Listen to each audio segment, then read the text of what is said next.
அனுமனுக்கு செந்தூரம் பூசுவது ஏன் தெரியுமா?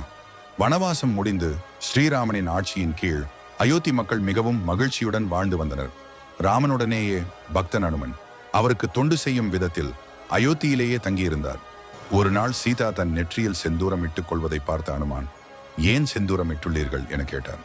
ஒரு மனைவியானவள் செந்தூரம் இட்டுக் கொண்டால் கணவரின் ஆயுள் நீள வேண்டும் என்பதற்காகவே மனைவி என்ற முறையில் செந்தூரம் இட்டுக் கொண்டுள்ளேன். ஒவ்வொரு திருமணமான பெண்ணும் தன் கணவர் நல்ல ஆரோக்கியத்துடன் நீண்ட ஆயுளுடன் வாழ வேண்டும் என்பதற்காக இடுகின்றனர் என்றார்.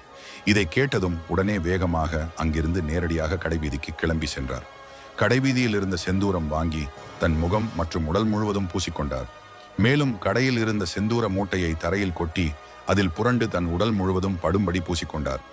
அதே கோலத்துடன் அனுமன் அயோத்தி அரண்மனைக்கு சென்றார். அரசவையில் வீற்றிருந்த ஸ்ரீராமன் சீதாதேவி முன் சென்று நின்றார்.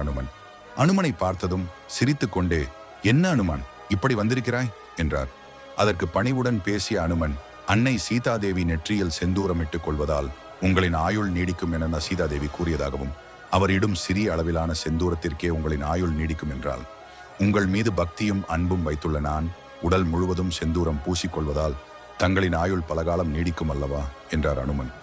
இதை கேட்டு கண் கலங்கிய ஸ்ரீராமன், உன்னை போல ஒரு நண்பனை பக்தனை அடைந்ததற்கு நான் என்ன பாக்கியம் செய்திருக்க வேண்டும் என்றார். அன்று முதல் அனுமனுக்கு செந்தூரம் அணிவிப்பதும் செந்தூரம் அணிந்து வழிபடுவதாலும் நம் ஆரோக்கியம் சிறக்கும், நம் அன்புக்குரியவர்களின் ஆயுள் அதிகரிக்கும். செந்தூரம் அணிவதால் ஸ்ரீராமபிரானின் நேரடியான அருளை பெறலாம் என்பது நம்பிக்கை.